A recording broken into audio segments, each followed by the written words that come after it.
Welcome back. So we've got our test statistics and we are ready to roll.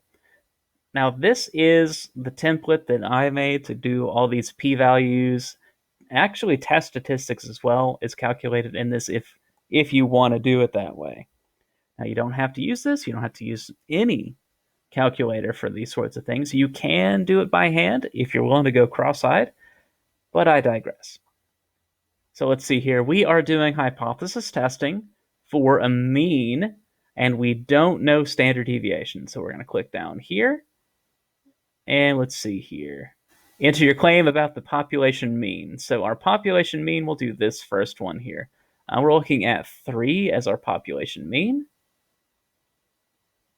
And then we've got the sample mean, which is x mean, which is 2.5723.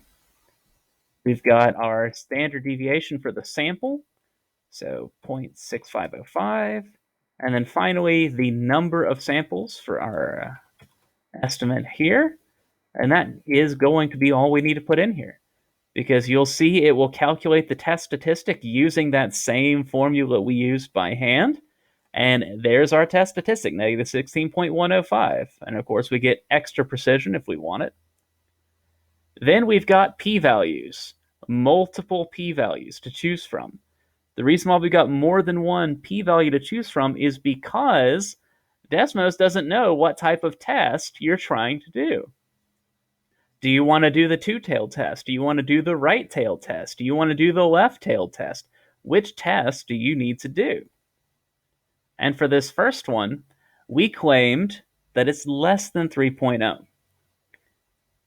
Which means we're going to want to look at what's to the left of our test statistic. So our p-value that we care about is going to be the p-value on the left, the left tail test here. So our value is a very, very, very, very, very small number. So 4.7 times 10 to the negative 49th. So you would write 0.000000. I'm not going to say it, but there's about 48 zeros, I think, between the decimal place and the first non-zero value in your decimal number. So it's not millionths, but millions of millions of millions of millions of millions of millions of millions of millions. Like it's really small. It's a really small number.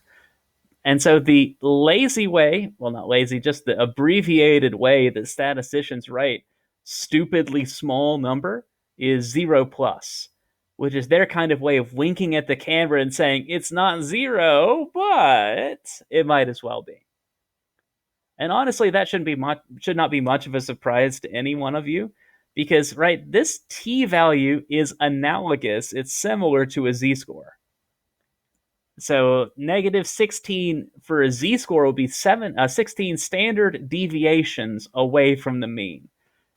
That is absurdly far, right? For a normal distribution, if you're 3 standard deviations away or more, that's already 0.2, 0.3% of your overall population. We're not 3 standard deviations away. We're 16 standard deviations away. We're astronomically far away. So yeah, this is a very, very, very small p-value. Not impossibly small, right? We calculate it, but practically might as well be 0. I'll go ahead and do this again for the other values. Let's see here. And then we've got a claim for 175. The sample mean was 180.